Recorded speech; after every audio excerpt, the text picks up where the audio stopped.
Well, good morning.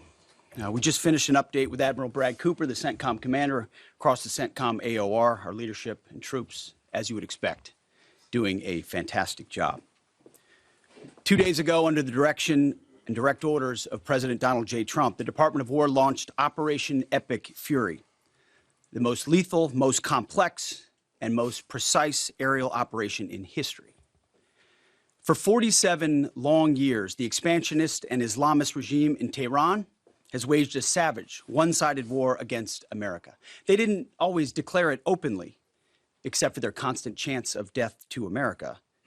They did it through the blood of our people. Car bombs in Beirut, rocket attacks on our ships, murders at our embassies, roadside bombs in Iraq and Afghanistan, funded and armed by Iranian Quds Force and IRGC killers. My generation of veterans carry the names of brothers who never came home. Brothers butchered by Iranian-backed roadside bombs and well-armed militias, thousands of our own. We didn't start this war, but under President Trump, we are finishing it. Their war on Americans has become our retribution against their Ayatollah and his death cult. It took the 47th president, a fighter who always puts America first, to finally draw the line after 47 years of Iranian belligerence. He reminded the world, as he has time and time again, being an American means something unbreakable. If you kill Americans, if you threaten Americans anywhere on earth, we will hunt you down without apology and without hesitation, and we will kill you. President Trump has also been very consistent. Crazy regimes like Iran, hell-bent on prophetic Islamist delusions, cannot have nuclear weapons. It's common sense. Many have said it, but it takes guts to actually enforce it, and our president has guts. Iran's stubborn and self-evident nuclear pursuits, their targeting of global shipping lanes, and their swelling arsenal of ballistic missiles and killer drones are no longer tolerable risks. Iran was building powerful missiles and drones to create a conventional shield for their nuclear blackmail ambitions. Let me say that again. A conventional shield for their nuclear blackmail ambitions. Our bases, our people, our allies, all in their crosshairs. Iran had a conventional gun to our head as they tried to lie their way to a nuclear bomb. It almost worked under Obama and his terrible deal, but not under this president.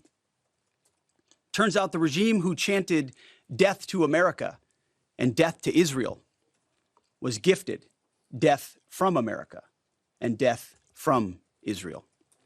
This is not a so-called regime change war, but the regime sure did change, and the world is better off for it.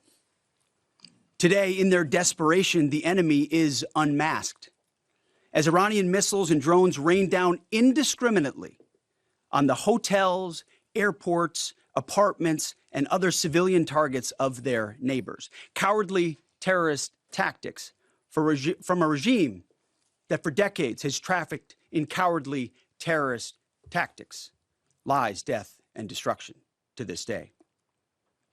The Iranian leadership has built nothing except proxies and missiles and drones and deeply buried nuclear factories and facilities. Peaceful nuclear ambitions do not need to be buried underneath mountains. Last June, Operation Midnight Hammer obliterated their nuclear program to rubble. Afterward, we told them plainly, that's it, now make a deal. They arrogantly refused. We said, rebuild it, and we'll stop you again, this time far worse.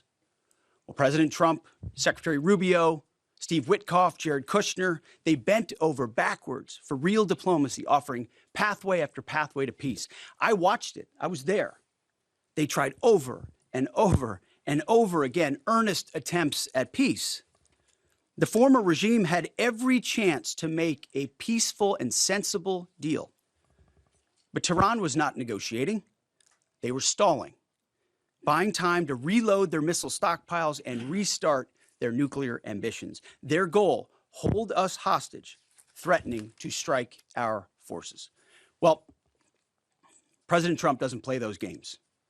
And as Secretary Rubio said after the Maduro raid, if you don't know, now you know. President Trump puts America and Americans first. He doesn't hesitate, and neither do our troops. The mission of Operation Epic Fury is laser focused. Destroy Iranian offensive missiles, destroy Iranian missile production, destroy their navy and other security infrastructure, and they will never have nuclear weapons. We're hitting them surgically, overwhelmingly, and unapologetically. With every passing day, our capabilities get stronger and Iran's get weaker. We set the terms of this war from start to finish. Our ambitions are not utopian. They are realistic, scoped to our interests and the defense of our people and our allies. Speaking of people, we hope the Iranian people take advantage of this incredible opportunity. President Trump has been clear, now is your time. To Iranian security forces, choose wisely. President Trump has also been clear about your fate in either direction. To the media outlets and political left screaming endless wars, stop. This is not Iraq. This is not endless. I was there for both. Our generation knows better, and so does this president. He called the last 20 years of nation-building wars dumb, and he's right. This is the opposite. This operation is a clear, devastating, decisive mission. Destroy the missile threat, destroy the Navy, no nukes. Israel has clear missions as well, for which we are grateful. Capable partners, as we've said since the beginning, capable partners are good partners. Unlike so many of our traditional allies who wring their hands and clutch their pearls, hemming and hawing about the use of force. America, regardless of what so-called international institutions say, is unleashing the most lethal and precise air power campaign in history. B-2s, fighters, drones, missiles, and of course, classified effects. All on our terms, with maximum authorities. No stupid rules of engagement, no nation-building quagmire, no democracy-building exercise, no politically correct wars. We fight to win, and we don't waste time or lives. As the president warned, an effort of this scope will include casualties. War is hell, and always will be. A grateful nation honors the 4 Americans we have lost thus far and those injured. The absolute best of America. May we prosecute the remainder of this operation in a manner that honors them. No apologies, no hesitation, epic fury for them and the thousands of Americans before them, taken too soon by Iranian radicals. Before I turn it over to General Caine for the operational update, let me speak straight to you, the Joint Force, our warriors on the front lines. This is your moment. This is the generational turning point America has waited for since 1979, and since the rudderless wars of hubris my generation, our generation, endured. Don't listen to the noise. Just stay focused.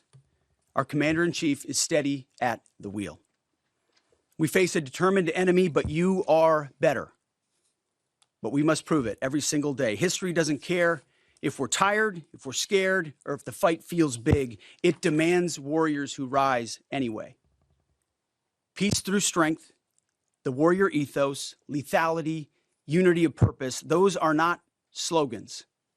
They're the beating heart of what it means to wear the uniform, that uniform. You think clearly under fire, you act decisively in chaos, you uphold the Constitution, and you uphold our country without hesitation. We are not defenders anymore. We are warriors, trained to kill the enemy and break their will. History is watching. Be the force you swore an oath to be, focused, disciplined, lethal, and unbreakable.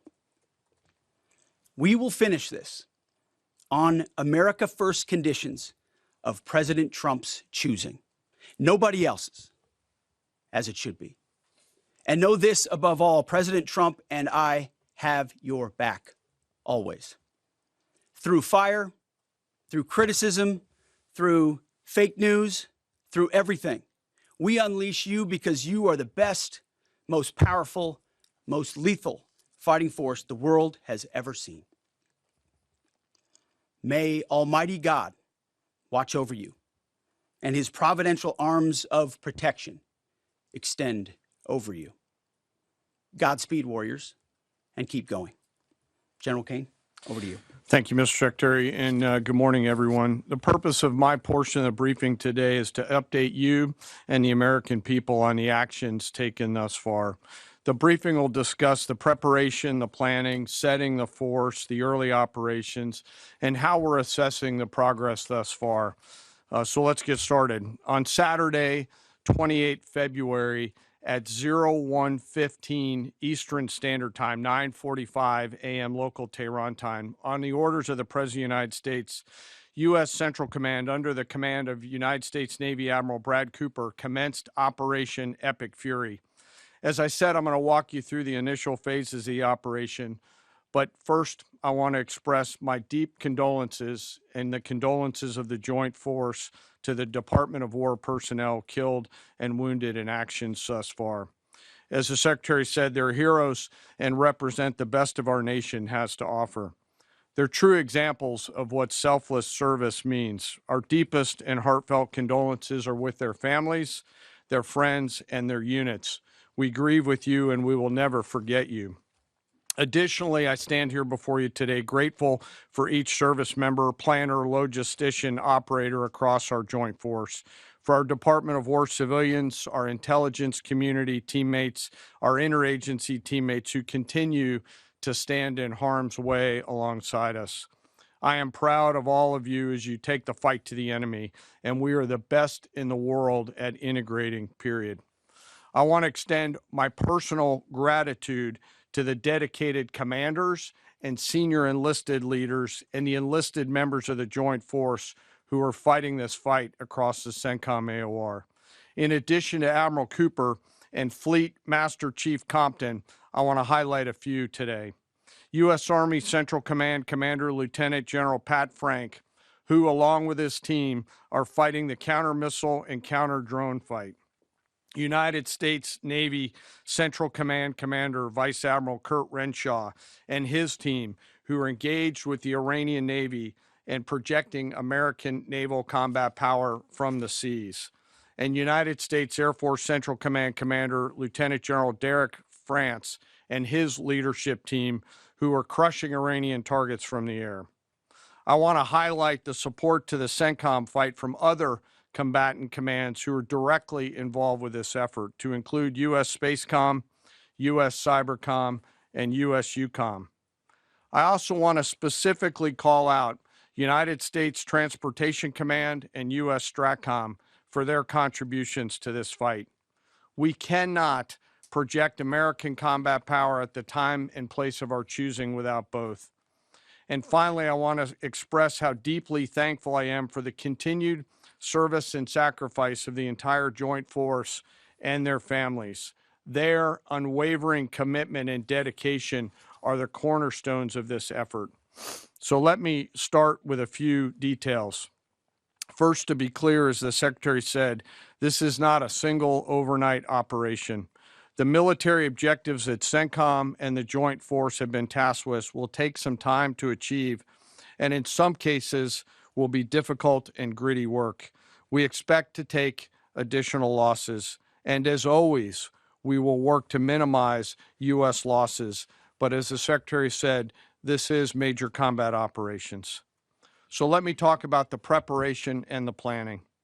On February 28th, the full strength of America's armed forces came together in a unified purpose against a capable and determined adversary.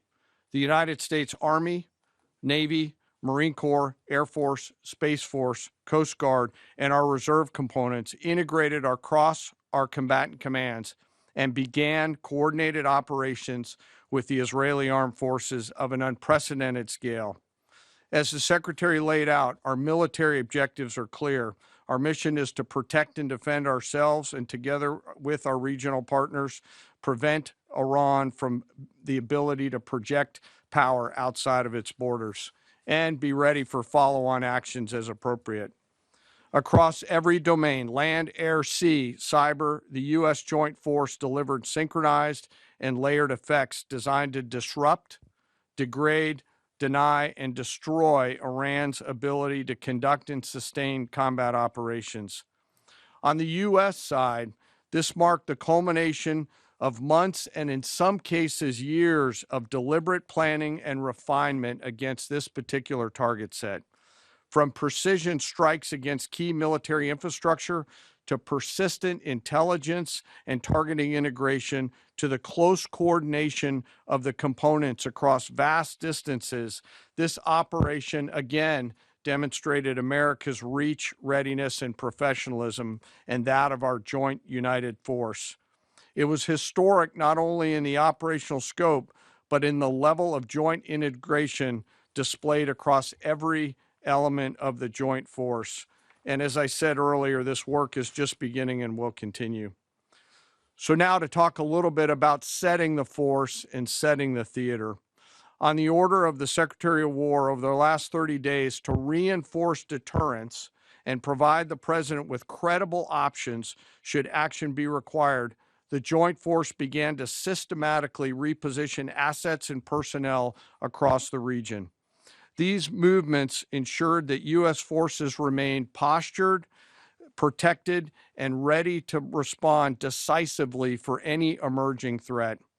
This deployment included thousands of service members from all branches, hundreds of advanced fourth and fifth generation fighters, dozens of refueling tankers, the Lincoln and Ford Carrier Strike Group and their embarked air wings, sustained flow of munitions, fuel, supplies, all supported with command and control, intelligence, surveillance, and reconnaissance network. And the flow of forces continues today. In fact, Admiral Cooper will receive additional forces even today. This rapid buildup of forces demonstrated the joint forces' ability to adapt and project power at the time and place of our nation's choosing. I want to highlight a couple specific cases for you. The Gerald R. Ford Carrier Strike Group, which many of you know was down in the Western Hemisphere, redeployed across the Atlantic to set the theater. The ship, her crew, their families, and the entire strike group took a deep breath and, as they always do, began planning to conduct combat operations. The integrated Reserve and National Guard forces have continued to demonstrate the value of America's reserve forces, including the Wisconsin Army National Guard operating in Kuwait and Iraq, and Air National Guard units from a variety of states to include Vermont and Virginia. In the case of the Vermont Air National Guard and the 158th Fighter Wing, they were mobilized for Operation Absolute Resolve and then were tasked to take their F-35As across the Atlantic instead of going home to be prepared to support this operation. The same is with our Air National Guard and Air Force Reserve Command tanker and mobility forces, who stepped right out of their civilian jobs to deploy and to protect the region. Lastly, I want to highlight the unsung heroes of warfare, our American logisticians and sustainment force, those who quietly work every day behind the scenes to project and sustain America's combat power. Our leaders from World War II were right when they said professionals do logistics. As regional tensions rose, the Joint Force elevated our force protection measures on the order of the Secretary and repositioned discreetly civilians and non-essential personnel designed to ensure the safety and security of our joint force. By the time operations began, only essential forces remained on our bases and in theater, all ready, capable to respond.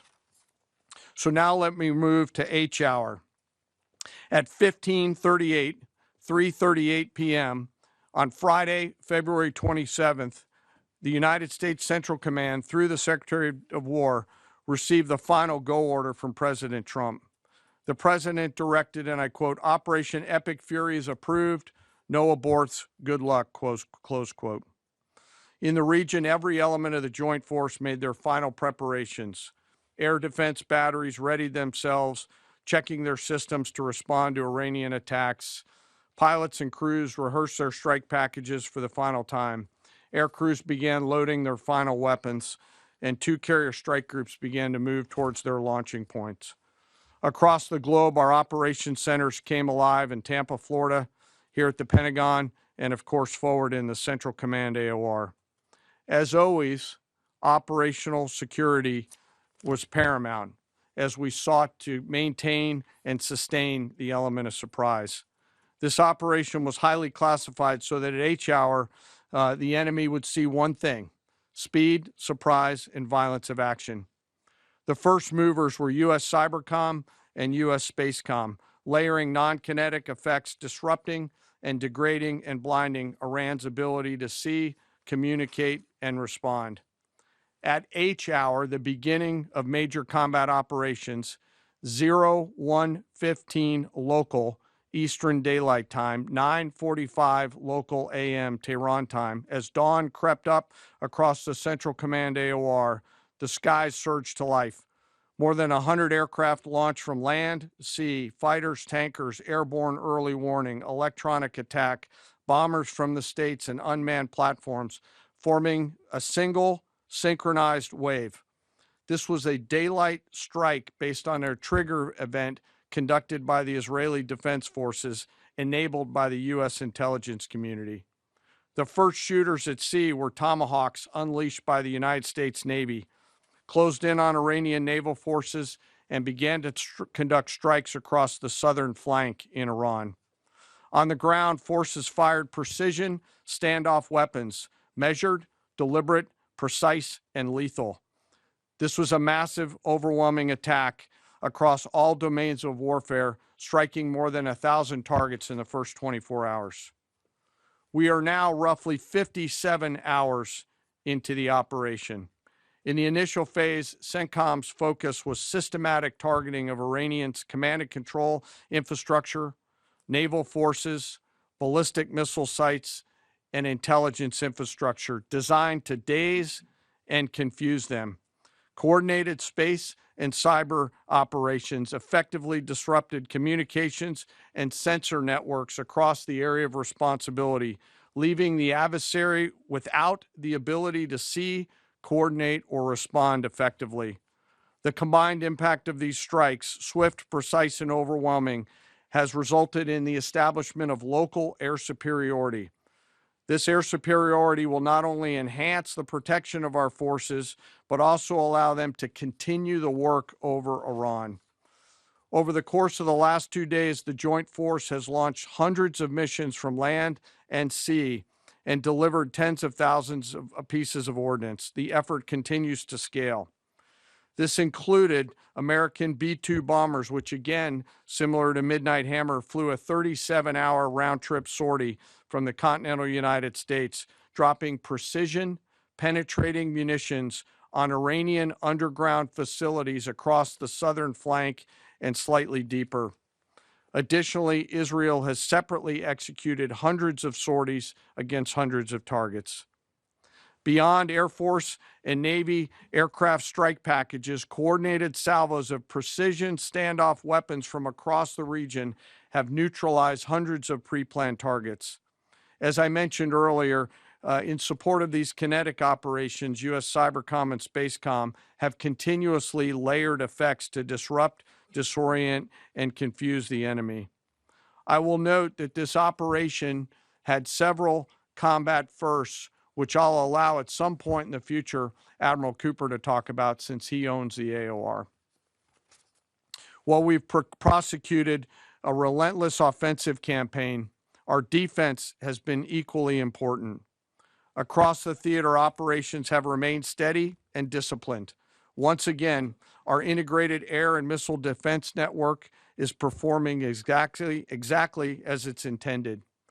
U.S. Patriot and THAAD batteries, along with ballistic missile defense-capable Navy destroyers, continue to coordinate and execute intercepts with precision and consistency.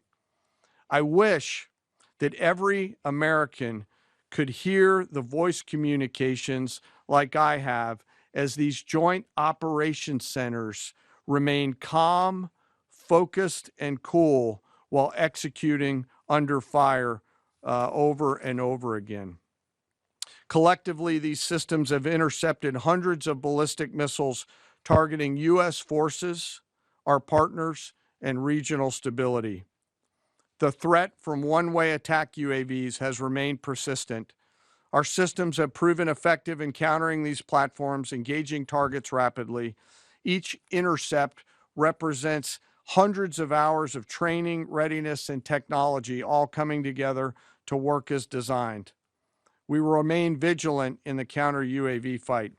And the defense of the region is not ours alone.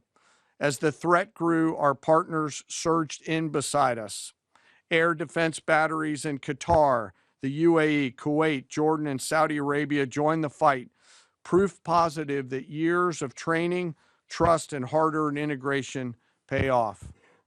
I am aware of the loss of 3 U.S. Air Force F-15Es overnight in the region. I am grateful for the safety of the crews, and we know that this was not from hostile enemy fire. As this matter's under investigation, I'll not comment further on this. Let me close. Operations will remain active across the theater and across the globe. The U.S. forces are postured not only to maintain pressure, but to respond and adapt as required. Operation Epic Fury stands as a reminder of what the United States military uniquely delivers: the ability to project power on a global scale with speed, surprise, precision, and overwhelming force when and where our nation requires it. What we've demonstrated over the past several days reflects years of investment in readiness, joint integration, and professionalism of the joint force. As major combat operations continue across CENTCOM, we remain engaged globally. America's joint force retains the credibility, capacity, and flexibility to respond to any contingency anywhere in the world at any time. To those who would test our resolve or threaten the United States, our allies, or our interests, understand clearly we can reach you, we can sustain the fight, and we can scale the fight, and we will prevail. To the American people, your joint force remains steady, frosty, calm, and focused. Your service members are trained, disciplined, and determined. We understand the risks of this mission and the weight of the responsibility that we carry. We also recognize that our families also shoulder the burden at home. You are a part of this too. I am proud today, as I am every day, to stand as a member of America's joint force. There is no mission too complex, no distance too great, and no adversary too determined for the men and women who wear our nation's uniform. We mourn our fallen, we honor their families, and we continue our mission with focus, unity, and strength. And now I'm happy to take any questions. Thank you, Mr. Chairman. Right here. Go ahead. Thank you for your time. What percentage of Iranian long-strike capabilities are still in the fight, and what is our exit strategy here, and when will it be deployed?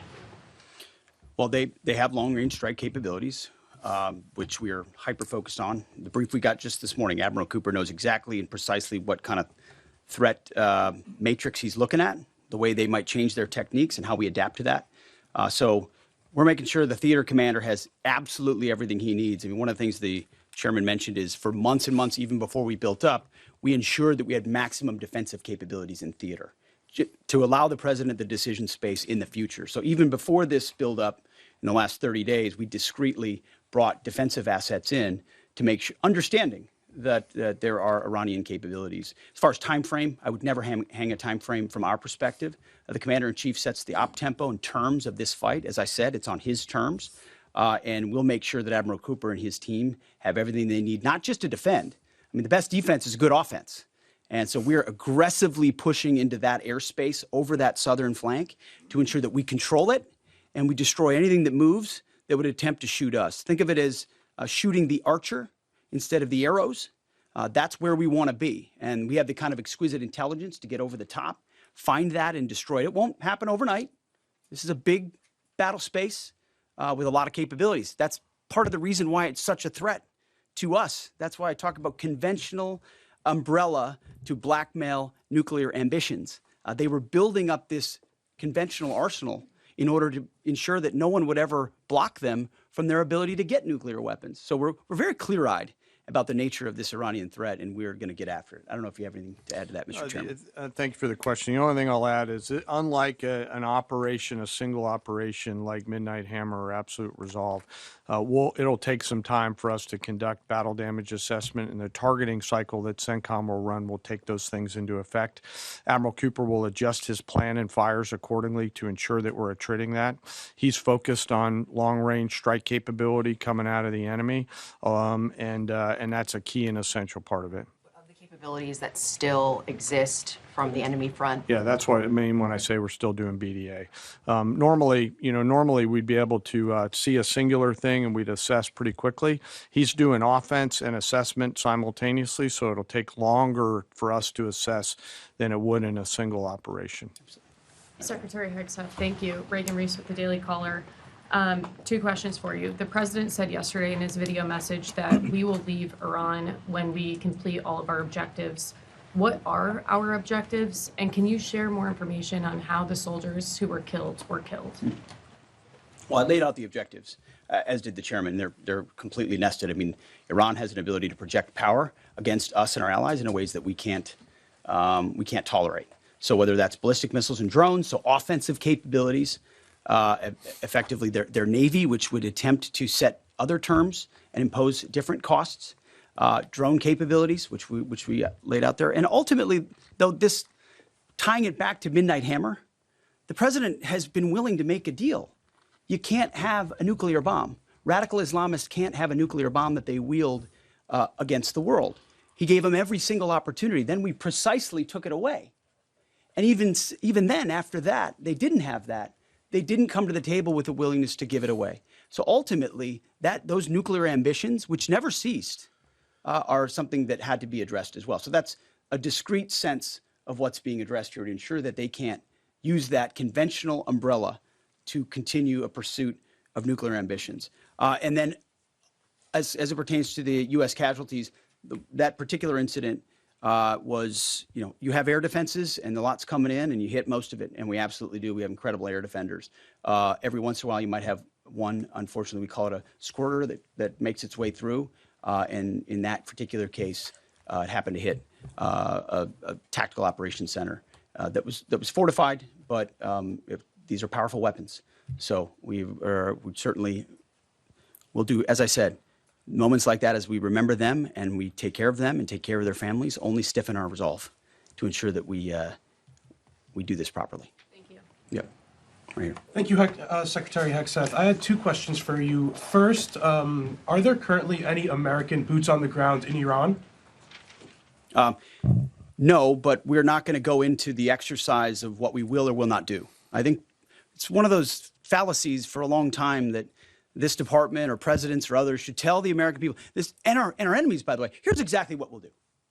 Here's exactly how long we'll go. Here's exactly how far we'll go. Here's what we're willing to do and not do. It's foolishness. And so President Trump ensures that our enemies understand we'll go as far as we need to go to advance American interests. But we're not dumb about it. You don't have to roll 200,000 people in there and stay for 20 years.